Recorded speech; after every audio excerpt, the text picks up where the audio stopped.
Hey gang, Mocha Boy here. Welcome back, and thanks for tuning back in.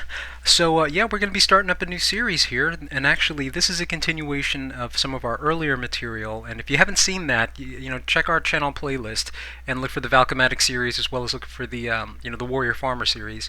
Those videos were put out as a response to the changes in the game, where people suddenly couldn't find any loot because all of the low-cost, easy barch armies to go and farm up millions of resources was suddenly not an option and not viable. You had to attack with full armies. So we were training up our members on how to take full armies and go 3-star bases for all of their loot. So why settle for a little bit of loot when you can go ahead and just take it all along with a nice fat bonus. So part of the skills that you learn as a TH9 coming into Reddit Force is not only how to attack across the aisle, but one of the most important things and one of the most critical skills that we have to teach our TH9s, particularly because this serves as the foundation for your attacks later in the game at TH10 and TH11, is how to hit high, how to hit up. So as a TH9 with beefy heroes, and I would suggest 20-20, 25-25, but obviously 30-30 would be best, how to go and hunt for TH10s and either 2 or 3-star them with a certain amount of reliability. So the way that the Reddit Force Academies work is we put down a strategy, and I'll put a link to this post in our subforum so that you can go ahead and pick this out. I'm not going to go into the details of this. If you want to read through this, I'll leave that to you to do. And if you have questions, just leave them on this thread, and we'll come in and comment. Now, what everyone's going to do is, or at least all the TH9s that are eligible to practice the strategy, is they'll go in, run the strategy, we'll do the recordings, post a little commentary to show where things went right, where things went wrong, make certain suggestions, and get them to tweak their strategies.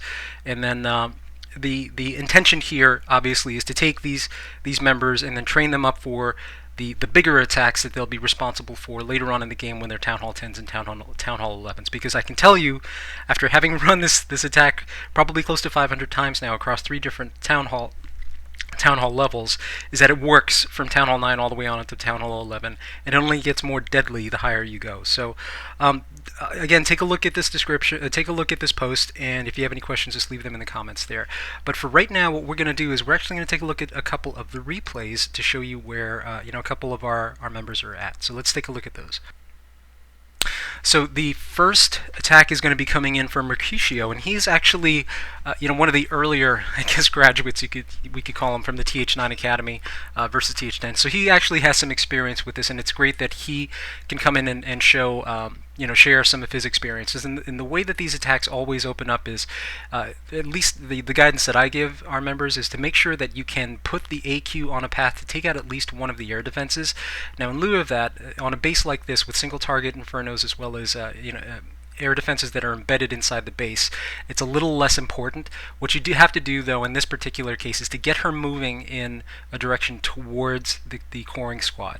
And then what's going to happen is they're all going to flow into the core together, but not only backed by the AQ, but also backed by healer support, which is part of the one way that this could run. This isn't the way that they all run, but this is one way, this is one option. So for like higher bases, I have the AQ actually walk away from the coring team so that she can just participate safely on cleanup, while the coring team is responsible for going in and taking out those infernos and then taking out those taking out the Town Hall, as well as the core, long-range core defenses. Anything that can basically threaten the Archer Queen is what their target is. And mind you, he's going in with 30-30 heroes.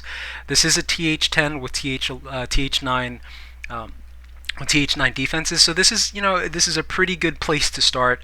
Obviously, you can take this and you can run this against max bases, but I want people to start out easy, find or hunt specifically for Town Hall 10 bases with TH9 defenses, which Masters is full of. And just go work the attack and see how it works.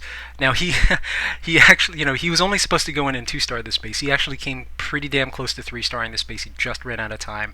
And that's one of the other skills that you'll pick up is when to execute the phases, how long to execute those phases for, when to rage the AQ, where to rage the AQ, when to start your coring team, and then how to participate on cleanup. One of the fun things that I love to do, especially on cleanup, is to distract those defenses with the healer-backed AQ, and then snipe whatever defenses are left with some pocket wizards. So the only thing he probably did wrong there, which is really tough at TH9 because he doesn't have any cleanup troops. Now the next attack. This is actually a TH11 on TH10 attack.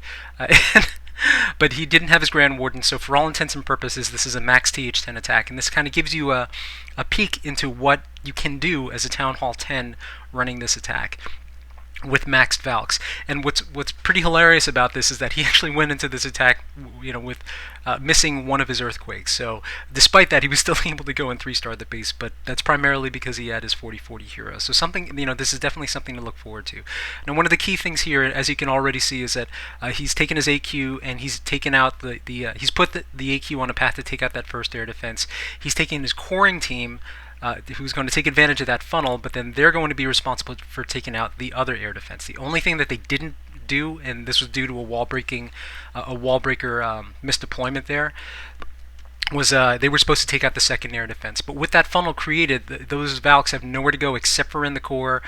He runs that. He drops his quakes to incur. I think it's something like 30 some odd percent from the town hall.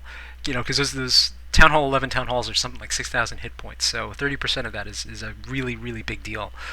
And then, once he takes those air defenses down, and this is kind of the key with this attack, yes, you have to target the Town Hall, yes, you have to target the Infernos if at all possible.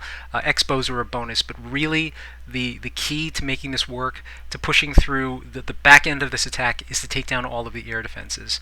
So, one of the mistakes I see people make is that they get that tunnel vision and then go for the Town Hall, but then forget the air defenses and then fail on cleanup. So, something to consider there. And we didn't get, unfortunately, I didn't get all of the replays. I will post out to the team again and see if they can start feeding me some replays so that you guys can see how we're working this. And again, if you have any questions, leave them in the comments below. Drop them in the post on our subreddit, and we'll see what we can do to get those questions answered for you. But stay tuned. We've got a lot of material coming your way, and if you have any questions, just pop them in the comments below. Thanks.